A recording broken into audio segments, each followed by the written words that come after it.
You want some combos, you sick little freaks? Of course you do. Combos have been an integral part of the game since the very beginning, as well as a fan favorite because players have always loved slamming 2 or 3 cards together and seeing what happens when you make them kiss. Sometimes it's good, clean fun, sometimes it ends up breaking standard, but that's not what we're talking about today. Now, today we're searching standard for the most obscure combos that you probably haven't thought of yet. Hey, can I get a way too over-the-top YouTube countdown insert circa 2013 or so? Oh yeah, it's the good stuff.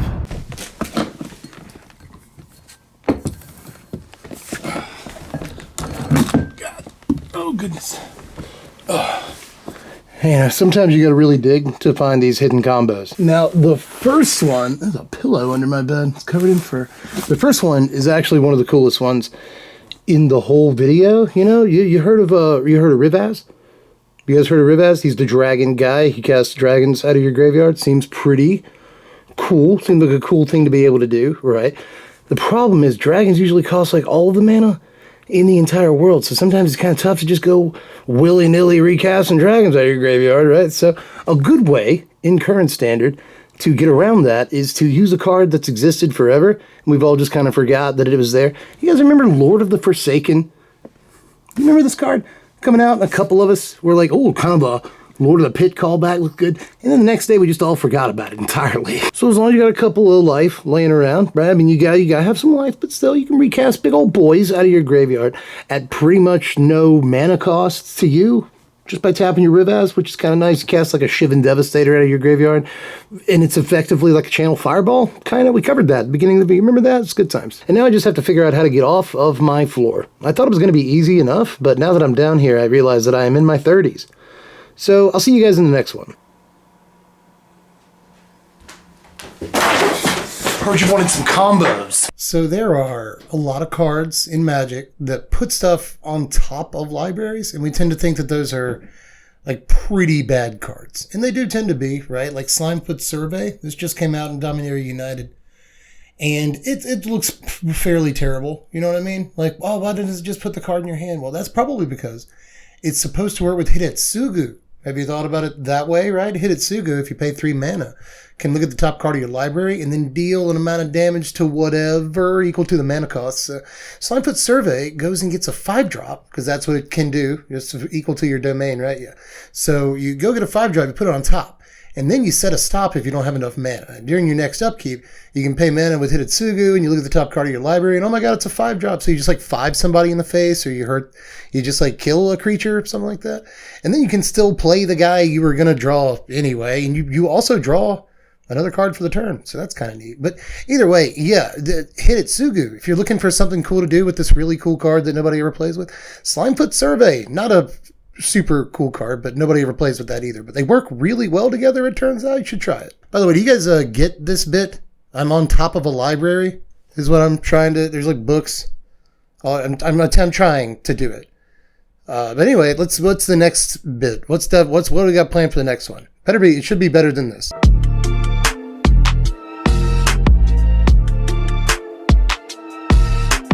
Hello everyone, coffee break with Jerry time. And I know you're probably surprised to see me, but Dev wanted me to do this part because he said that I have the perfect voice for a podcast about coffee. And now that I say that out loud, I'm not sure he meant it as a compliment. But fear not, though I don't know how to play Magic myself, of course, Dev has written down the things that he wishes me to say because he enlisted me for a reason. You see, he said to me, Jerry, if we're going to cover as beloved and treasured a mechanic as this, then we have to have an equally beloved and cherished figure to cover it. Today, we're going to talk about enlist combos here on the coffee break. First of all, there's the obvious ones. Did you know that you can use cards like Rad Ha, which don't have to attack, it says here. They only have to tap to use their abilities. So you can use Rad Ha and Czar. Is that really his name? Czar. But did you also know that you can enlist a creature and then cast Bite Down? Oh, that sounds so violent. You can cast Bite Down on a creature that's benefited from enlist, and apparently that makes Bite Down better, I'm told. You can also use Balduvian Berserker, which Dev tells me is a fanatical firebrand that costs more. I don't know what that means, but you can use Berserker with Hurler Cyclops, which is a cool name for a card, I have to admit. But apparently, with this you can do up to 13 damage in one turn. apparently, is what Dev says, and this is going to get complicated here, but Dev says that you use the Hurler Cyclops to enlist the Balduvian Berserker, and you make its power 6, and you swing in with it, and then you sacrifice. God, this game is so violent. You sacrifice the Berserker. You did all that work. You love it, though. You sacrifice the Berserker, apparently, and that's going to deal 6 to your opponent, and then another 1 from the Hurler. Actually does sound pretty good. But the final of today's enlist combos is Coalition Warbrute, the only enlist creature with trample. Dev was pretty excited about that one, along with, actually, this is another card I've heard Dev say, Twinferno is the other card. Apparently what you do is you tap a large creature to enlist the Coalition Warbrute to a large high power, and you give it double strike, because I'm told that double strike and trample together is an Ember Cleave? How do you do this? I mean, it's just nonsense. It's ridiculous. Is it time to go to the next thing already? God, I never get a chance to talk to the... Come on, man. All right, let's go to the next thing.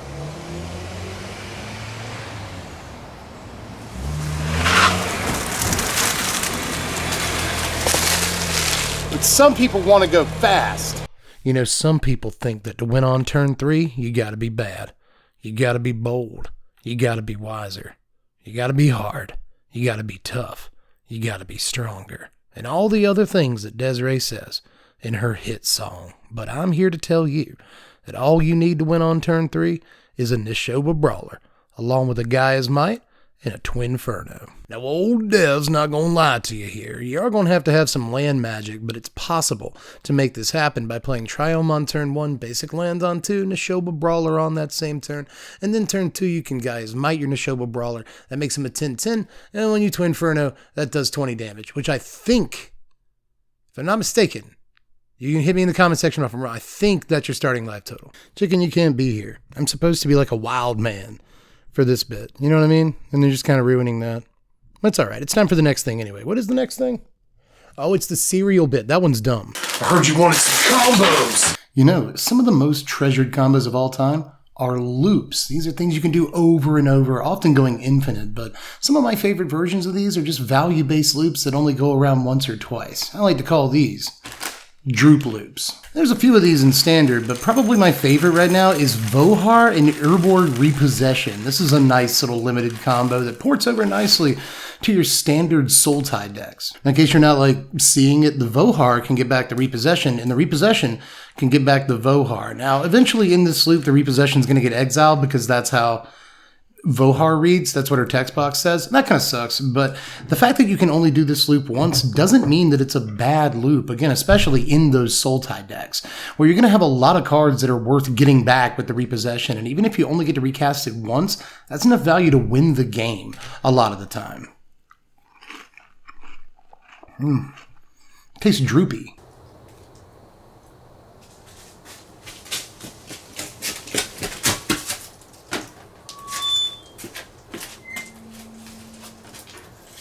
Combos. Thank you. Appreciate that. Thank you. You heard about this one, guys? You heard about Obnixilis, right? More like Nobnixilis. He's not very good, but if you do get him to Ultimate, this is a nice little thing, you see. Sometimes you think, oh, I'll just draw all those cards, but you're losing a bunch of life. But what if? What if you had Shelly? What if you also... Shelly Sheoldred on the table. You ever think about that? This guy's never thought about that, have you? You never have. So if you get Obnixilis to Ultimate, you can just make your opponent draw the cards.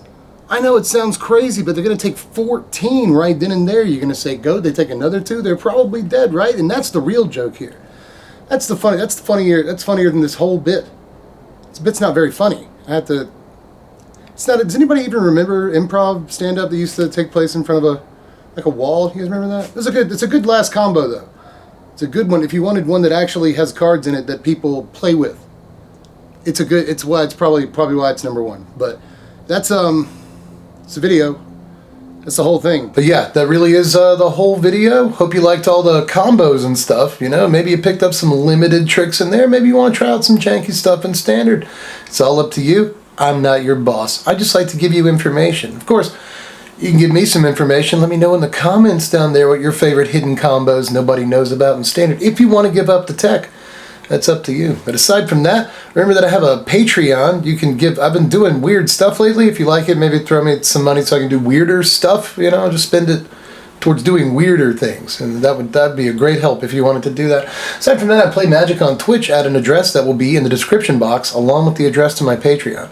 Aside from that, you can just watch like more videos on the channel if that's what you feel like. But I'm gonna get out of here for now, so I'll catch you cats later. I'm Deb from the place. Thanks for watching, Wizards. Spread love and be kind. Well, I got kicked in the chest by a penguin at the Cincinnati Zoo one time, and now